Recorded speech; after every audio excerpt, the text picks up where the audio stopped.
Hello, everyone. So this is my introduction video for your statistics class, explaining what my role is.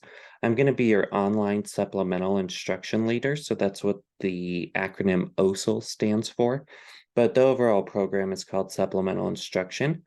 This video, I'm just going to be explaining what my role is in the course, what it isn't, a little bit about myself and what you can expect to succeed throughout this class. Okay. So what supplemental instruction is it stands for a place within front range that helps students succeed from students who have previously succeeded in the course. So we're students who actually took the course you're in right now. I took statistics all the way back in the fall of 2017 for my undergrad. And I was asked by Front Range to help in historically challenging courses, meaning that these courses didn't have high passing rates. And once supplemental instructors came in, the passing rates started to go up each semester, and they've just continued to go up. So this is something that is provided by Front Range for you. It's free, it's included in your tuition. It's anonymous, you don't have to sign up for it, and it's really beneficial in helping you succeed, whether you're a math person or not. I don't usually use that term because I think we can all adapt to math, as I will explain kind of in my story later on. So what it's going to look like in your class is I'll be facilitating discussions online. I will be having my own discussion board that you'll see throughout the week. I'll be providing questions, giving you feedback. You'll be giving feedback to other students and so forth.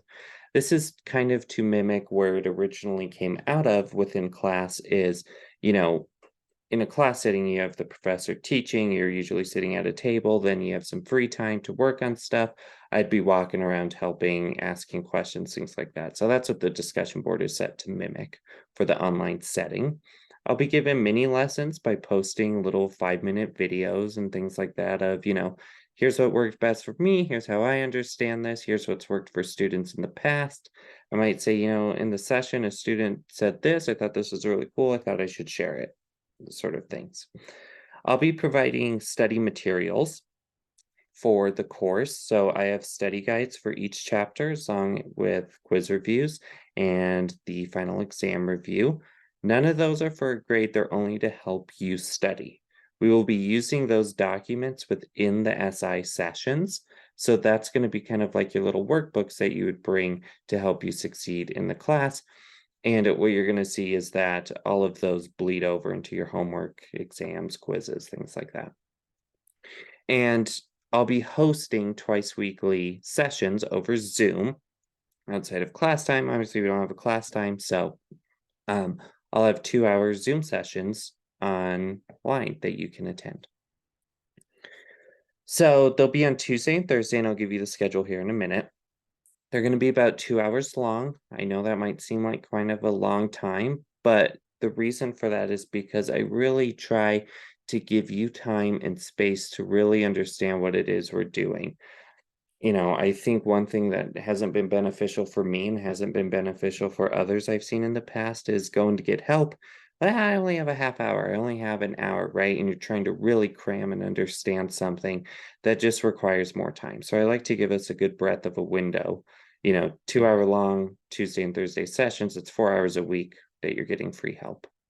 All my study guides and my materials are going to coincide with what we're doing for the week. So it's not like you're going to see anything like, what's this? This isn't something I've read about, done homework on, things like that. It'll always be relative to what we are talking about. Okay. And like I alluded to earlier, they are very, very, very reflective of your homeworks, your quizzes, and then your final exam as well. Okay. So the reason for that is then these aren't homework help sessions. I know in the past we've been told, I'm hosting sessions to help and you bring your homework questions. Here's my philosophy with that. We do that. You come in and say, I need help with this. I show you how to do it. Great, it's done. You walk out. The thing is, your mindset is set on just getting that problem done, getting it fixed so you can pass. Then you get to the exam, and we've all had this experience. You sit there, get that same question, and go, crap, I don't have my notes. I don't know what to do. I don't want you in that position throughout this course. What I want you to do is to actually be able to learn what it is that I'm showing you and use those references to help build skills to where you don't need to reference things anymore, that you can be an independent thinker and go through those problems. And the best way that I can do that is by showing you these homework, quiz questions, all those things first, so you have those resources to help you when you're doing those things on your own. Okay. Um, if that doesn't sound like your shtick and that's not what you're looking for to get out of this, the Math Center has we have a math center on each of our campuses that can help with homework, where you'll get kind of that hour long, half hour, or just as needed questions answered sort of thing. Um, they're not going to really know what's happening in your course. They're just going to try to get that answer correct for you. But we also have an online math center as well that if you would like direction for that, I can go ahead and shoot that off to you. But I would really recommend trying to give this a try first and see what benefits it reaps in lieu of just math center help. And preferably, I think using both works. I would use this and the math center, not one or the other. Okay, so here's going to be our session times for right now. On Tuesdays and Thursdays, it's going to be from 10 to noon over Zoom. Each day, I will send out a internal message saying, here's the Zoom link. Go ahead and click this so you don't have to ever worry about, oh, am I not going to be able to join? I don't have the link, things like that. I have Fridays open. So if you need that one-on-one help, if these times don't work, or you just need additional support, please reach out to me. I'm going to give my contact info at the end of this video. And just email or text me and say, hey, I'm going to need to take advantage of a Friday time. Usually with one-on-one times, I'll do about an hour, but we can always schedule as needed, okay? Okay, so here's a little bit about me. When I was in high school, I always use the term, I'm not a math person, because I heard a substitute English teacher say that. And I thought to myself, wow, that really validates what I am, because I just can't do it. And I always use that as my internal dialogue. And I can't tell you how many students, and maybe you're one watching one now, who use that as kind of this protective factor to try to not get out of their comfort zone with math. So we say, I'm not a math person. I'm just not predisposed to do math. I can't do it. So I got D's in high school, right? D's passed. So I got my D's in my math class. I didn't really care about my grades. I went to Front Range here and I took a remedial math class and I thought, oh, I can employ the same attitude, right? And I failed. And, I had to talk with financial aid that said, you got to pass the class or you're not continuing on. We're not going to pay for the rest of your education. And I just thought to myself, oh my gosh, I don't want to not be able to do my education just because of a math class. So when I got in, my mindset was, okay, I'm retaking this. People do this. They can do it. I don't know how, but they get it. So I'm going to exhaust every option I can to get this. So I would talk to the professor. I'd go after class to his classroom. I'd email him constantly. I'd be a pest. I exhausted every option because I needed to do that in order to get it. Now, I didn't ace the course, but I got my first low B in math that I ever gotten to where I passed it. And it really required this effort to say, I can do this. There's something to it. Then after my remedial class, I got to Front Range. Well, I was still at Front Range, I'm sorry. I was still at Front Range. I got to my statistics class, and it was the first math I ever really got. Algebra at that time wasn't my thing. I didn't really grasp it. And it was just like, oh, I totally get this. I get where we're going with this material. Then I was using those same exact resources that I was doing in my one class. And I was doing that here too, even though I got it. I would email the professor, I'd meet with her, I'd ask her, can you please just help me grasp this? And I got my first A in math. Now, if it was true, that narrative I was telling myself about that I'm not a math person, I just provided evidence that that's not true at all, We can all be math people if we apply ourselves and believe that we can actually do it. Now, that's a lot of fluff for people who are sitting here going, I can't do it, right? But I'm really challenging you to just open up and use these resources and use me as a resource to help you succeed. That's my only role in this class, is to help you succeed. Okay. So with that, I graduated Front Range in 2020, which was a fun year to graduate with my AA in psychology. And you might be seeing the time frame here and seeing, 2016, 2020. I thought AAs were 2 years degrees. Yeah, that's because of those remedial classes I had to take to catch up to the college level. It took me a while to get that AA. And I just kind of want to normalize that for this video. If, you're in a similar situation, I think there's a lot of pressure to graduate within the 2 years and things like that.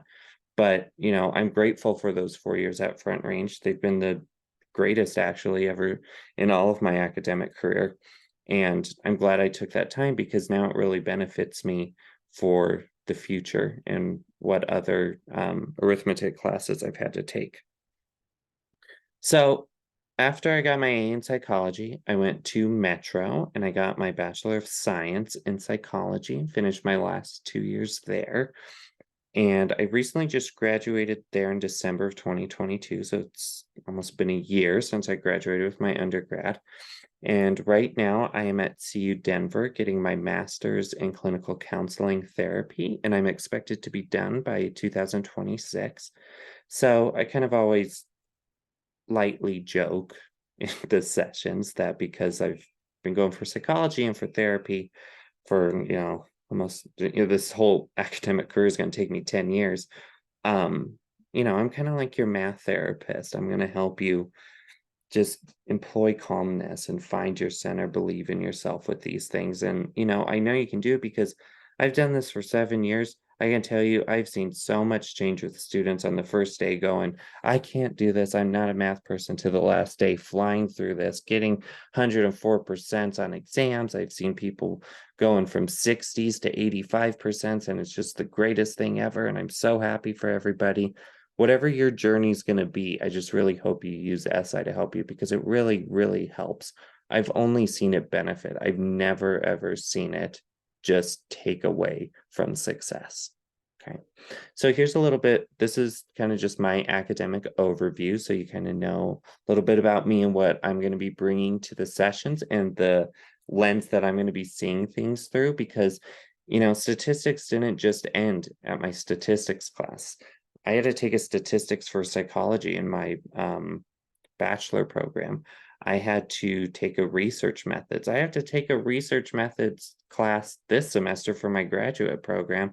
And I can tell you, this first module, I looked at it, it's the first module of your class. We're doing the same exact thing. Okay. So it comes back up, and I just want to be sure that you're well prepared to reach your goals with things. Okay.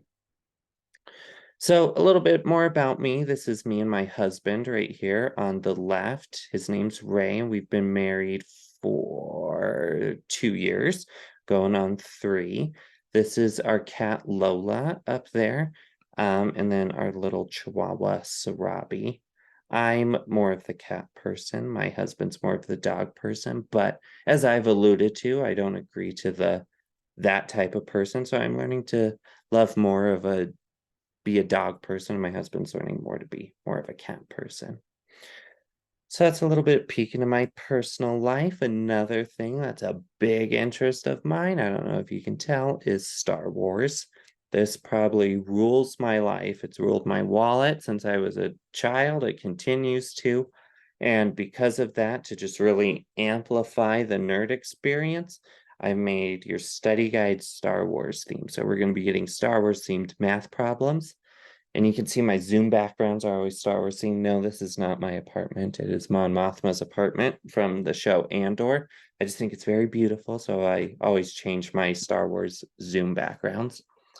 And then my other huge interest is the Denver Broncos. I might not look like it, but I'm a huge football fan. And actually incorporating statistics into sport, you don't realize how much statistics is used to analyze that. And there's so many people I've had that are sports fans that when we talk through this lens of sports and statistics, they're like, oh my gosh, that makes a lot more sense.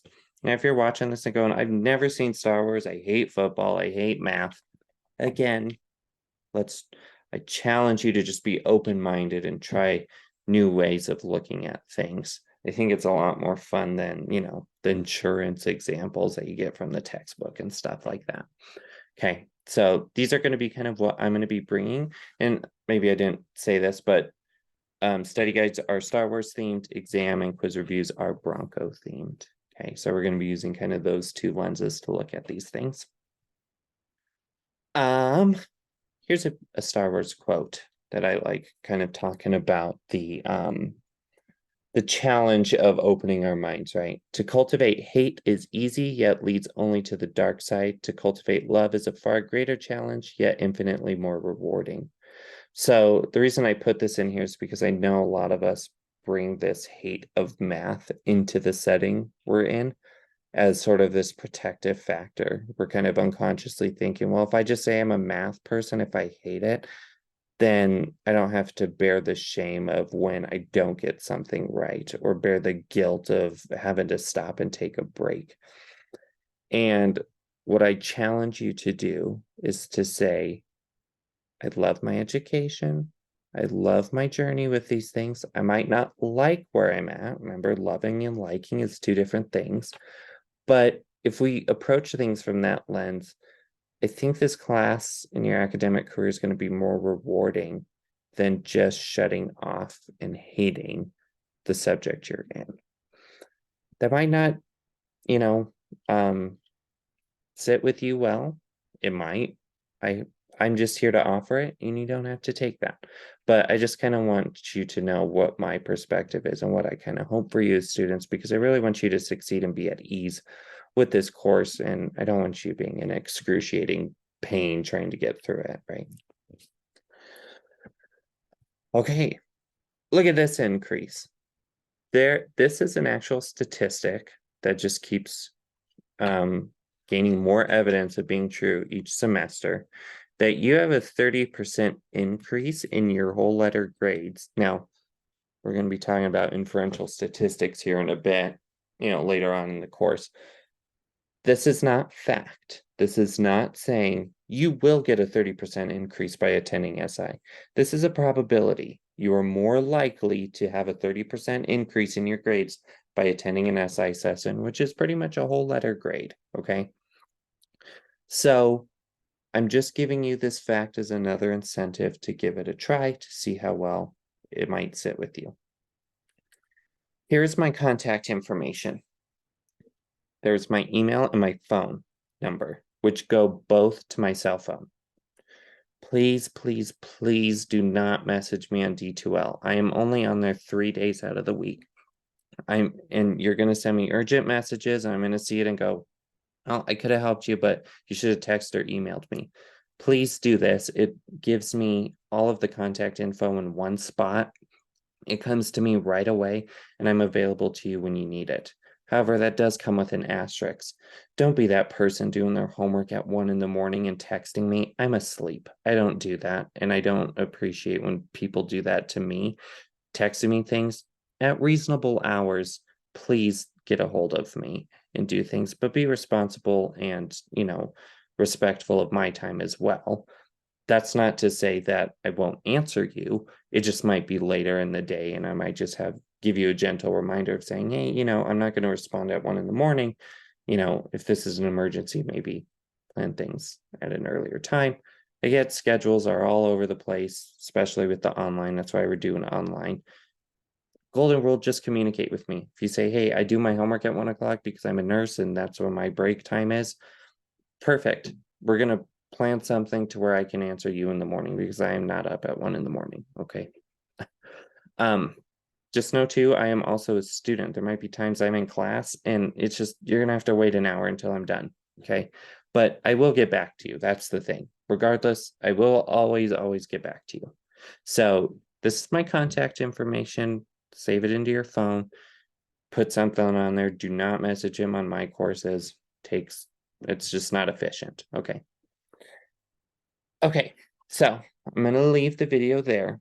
If you have any questions, please text or email them to me. You can come into our first Zoom meeting tomorrow, ask any questions as well.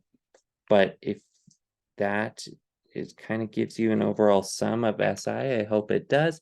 I hope to see you, and I hope to really help you succeed in meeting all of your goals. All right? Okay. Bye for now.